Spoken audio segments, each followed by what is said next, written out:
وقتی این ساعت که شروع میشه بچه‌ها اکثرا دسته جمعی میشن دوره همین استیشن، این برنامه رو از اول تا آخر دنبال میکنن. به به، خیلی خوش آمدید. خیلی خوش آمدید. شما مادرم اهل کجایین؟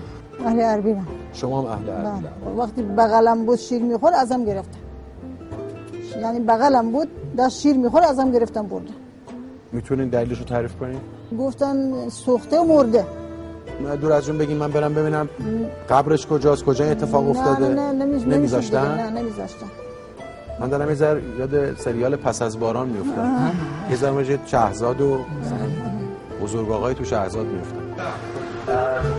به جهت لباس زیبایی که تن شما اینجور برنامه‌ها لازمه که مردم نسبت به اینجور برنامه‌ها و نسبت به جامعه‌ای که دارن توش زندگی می‌کنن دیدشون بازتر بشه. بعد از 20 خورده ای سال یه نفر به شما یه کدی میده که این بچه زنده است. باز به خانومت نمیگی تا مطمئن شدی؟ نه نمیگم. بعد چند مطمئن سال شدی؟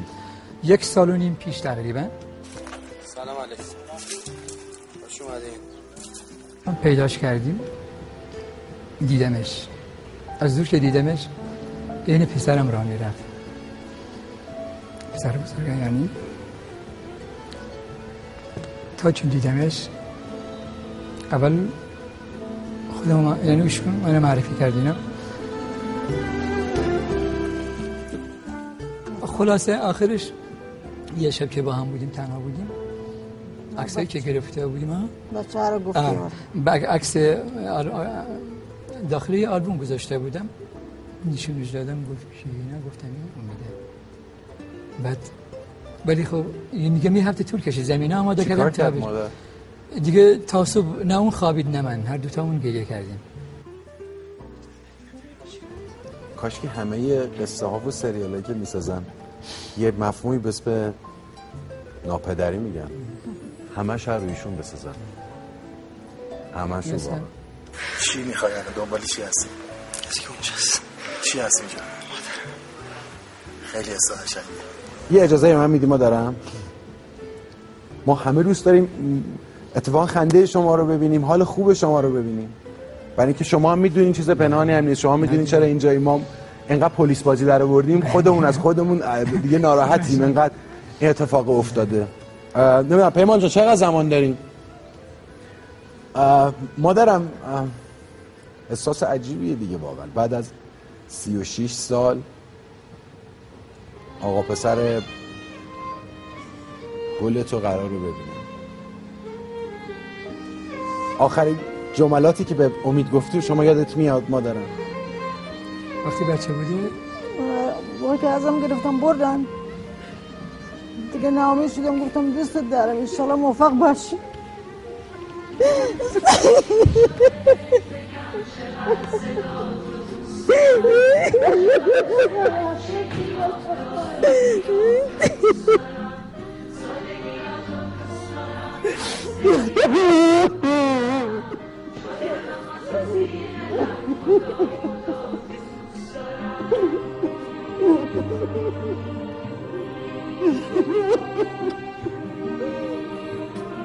خب خدا رو شکر.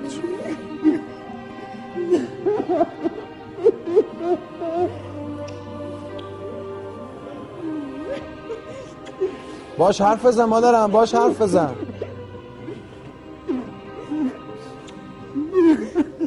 کشکی رو تا چه دلت پایینه و شمدون شدم شدم کشکی میشود یه دشت گل برات لالایی بخونم، یه آسمون نرگس و یاس تو باغ دستات بشونم.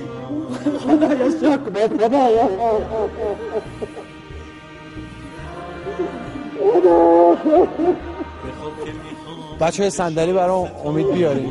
امید بیا، امید قربونت برم، بیا بشین، بیا قربونت برم، بشین کنارش راحت، دیگه تموم شد، رسیدی.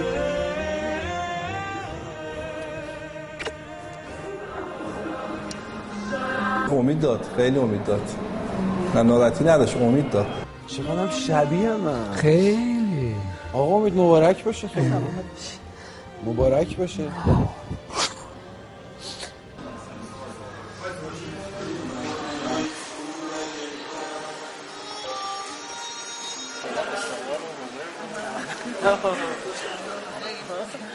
حسش کردی؟ آره والا گوش خیلی خوب بود. با اون روزی که از بغلت بردنه دیگه همون بو بود. آقا مبارک باشه دیگه. خدا رو شکر.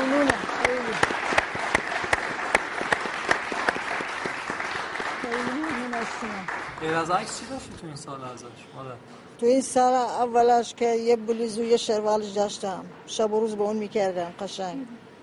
یه بلیز شلوار. آره به خدا.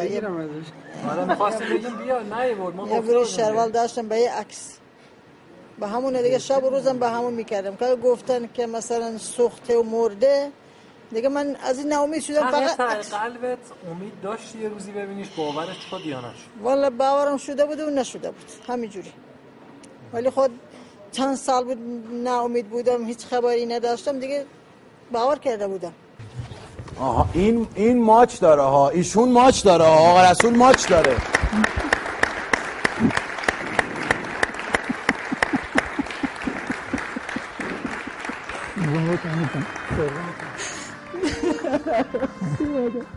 من میگم تو این تندیس رو تقدیم آقا رسول کن. آره این تندیس هم از اون تندیساست که آقا رسول سالها میمونه. ببینش اربیل ان شاءالله همه تماشا کنن، یه عکس خوشگل همه خانواده بگیرین باش برای ما بفرست.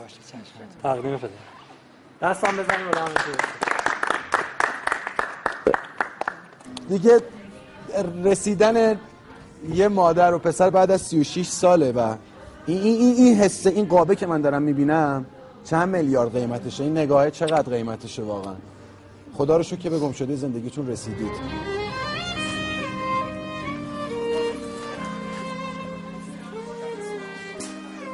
حامی مالی برنامه هم که ازش ممنونیم که همیشه به مهمونای ما یه هدیه میده و شما رو بدرقه میکنیم. ما پونه از محصولات پاکستان این هدیه رو تقدیم شما میکنه. خیلی هم ناقابل مادر، ان شاءالله برکت کنه تو زندگیتون. گفتین که حالا عروسی و اینا نگرفتیم ولی ان شاءالله قرضای خوب و دیگه اتفاقای خوب بیفته. کلی جشن میگیرین دیگه. حالا توی اربیل هم منتظرم تا امید برگرده. خیلی مخلصم.